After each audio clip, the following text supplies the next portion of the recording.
இந்த கடலூர் நகரத்தில் மாவட்ட ஆட்சியாளர் அலுவலகத்துக்கு அருகில் அதிமுக ஆட்சி இருக்கின்ற பொழுது அறிவிச்சவர் MC சம்பத் அவர்கள் அமைச்சராக இருந்த காலத்தில் ஒரு 18 ஏக்கர் நிலத்தை கையகப்படுத்தி பிரம்மாண்டமான நவீன பேருந்து நிலையம் அமைக்கப்படும் என்று அறிவிப்பு கொடுத்து அரசாணை வெளியிட்டோம்.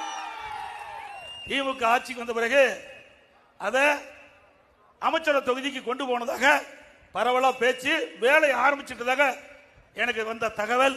இது கண்டிக்கத்தக்கது. கடலூர் நகரத்தில் இந்த பேருந்து நிலையம் அமைச்சாதான் அனைவருக்கும் நலன்.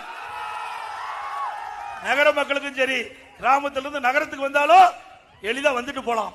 நகரத்திலிருந்து 10 கிலோமீட்டர் தள்ளி இந்த மாவட்டத்துடைய அமைச்சர் தொகுதியிலே கட்டுவது கண்டனத்துக்குரியது.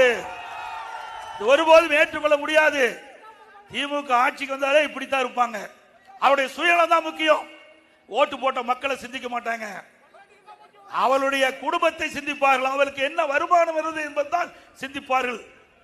அது மட்டுமல்ல, மக்களுக்காக அரசாங்கம், அரசாங்கத்துக்காக தான் மக்கள் இருப்பதாக திமுக ஆட்சியுடைய நிலை. மக்களுடைய உணர்வுகளை புரிஞ்சு இதை கைவிட வேண்டும் என்று இந்த கூட்டத்தின் வாயிலாக இந்த அரசை கேட்டுக்கொள்கிறேன்.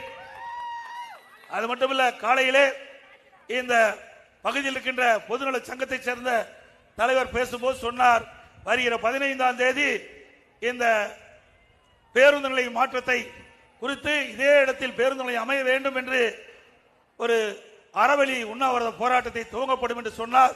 அதுக்கு அனைத்து இந்திய அண்ணா திராவிட முன்னேற்ற கழகம் துணை நிற்கும், ஆதரவு கொடுக்கும்.